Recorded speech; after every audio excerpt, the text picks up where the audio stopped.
Fala, filhotes, vocês estão vivos? No vídeo de agora nós vamos falar um pouquinho sobre por que os reis eram tão poderosos. Vamos falar também da monarquia absolutista e um pouquinho também sobre Maquiavel. Segundo ele, é preferível ser amado ou ser temido? Bora lá?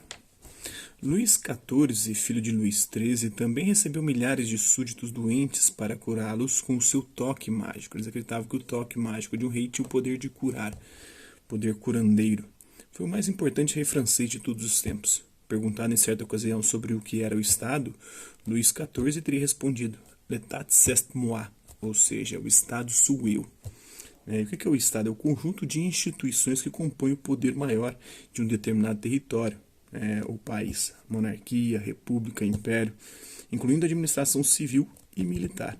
Então, monarquia é o governo de um só, a república é o governo voltado para os interesses do povo, através de instituições que têm esse objetivo, e o império é quando tem um imperador, como o Brasil, império de 1822 a 1889, incluindo a administração civil e militar. Como um rei chegou a dizer que a monarquia era ele mesmo? A monarquia era um tipo de governo ou se confundia com a pessoa do rei? Ele era ao mesmo tempo executivo, legislativo e judiciário. Ele fazia as leis e mudava conforme dava na telha. Ele também mandava julgar conforme os interesses dele e mandava executar também a revelia da lei e a revelia do judiciário.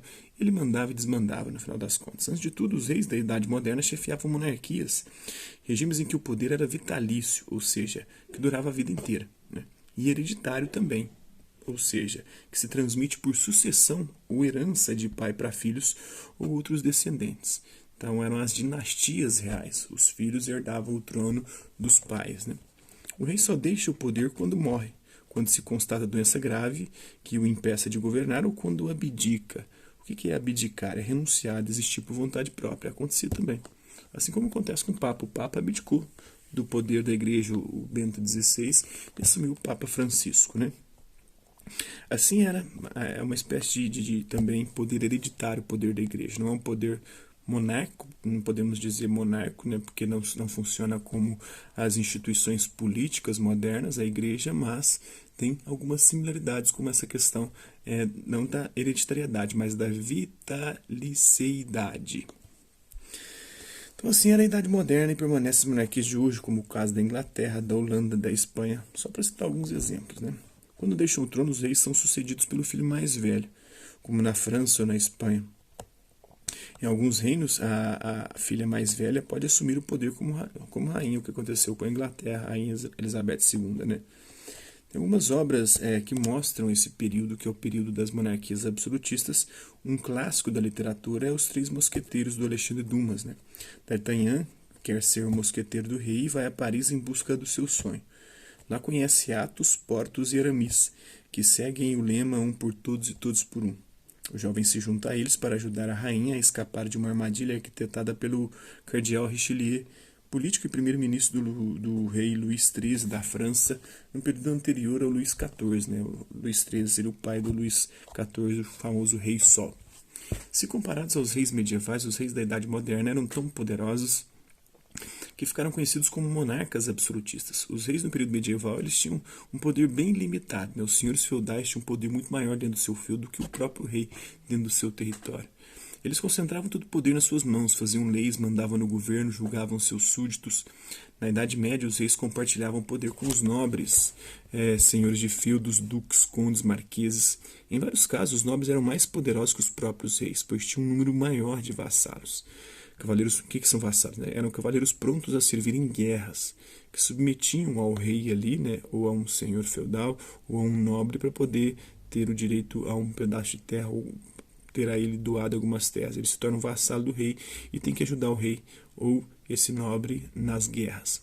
A lealdade militar de um nobre, de um vassalo, em relação a outro nobre, que é o suzerano, sempre em troca de um benefício feudal, que são as terras, que era a maior riqueza no período medieval, valia muito mais do que a lealdade ao rei. Então os senhores feudais eram muito mais poderosos dentro de seus feudos do que o próprio rei dentro do seu território.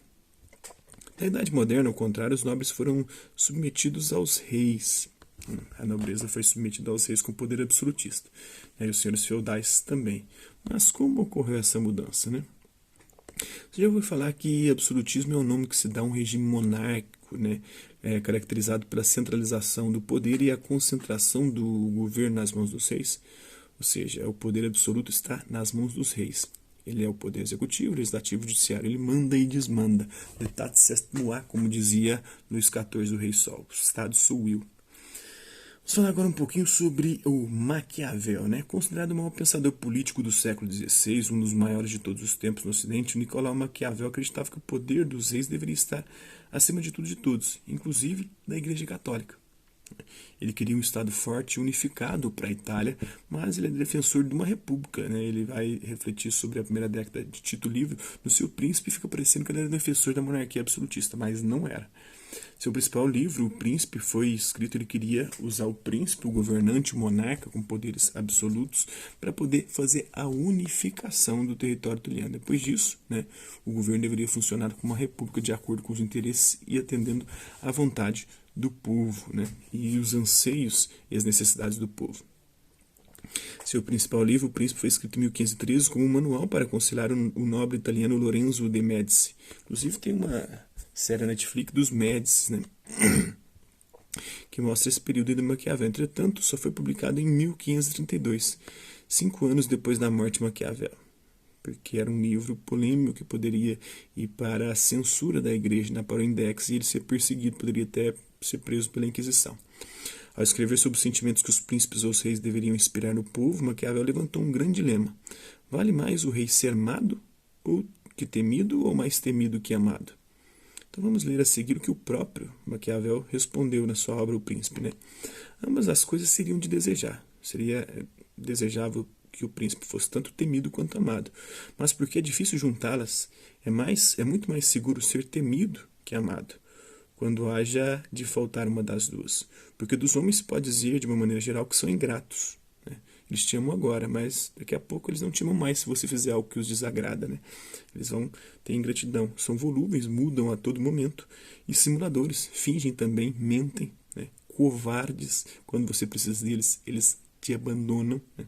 Então, por isso, é preciso e necessário e muito mais importante ser temido do que ser amado, segundo o Maquiavel, né? É certo dizer que Maquiavel considerava a tirania como a melhor forma de governo? Depende, né? Tirania é o tipo de governo caracterizado pelo abuso do poder, violência e opressão.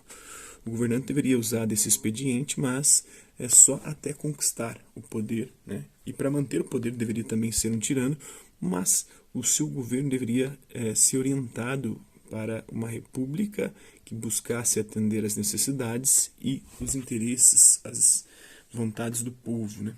Nicolau Maquiavel nasceu e morreu em Florença, na Itália. De uma família muito rica, ele pertencia à alta burguesia comercial da cidade. Então é isso aí. Espero que vocês tenham gostado do vídeo. Quem curtiu, dá um like, não curtiu, dá um dislike. Hasta lá, estrelas, até a próxima.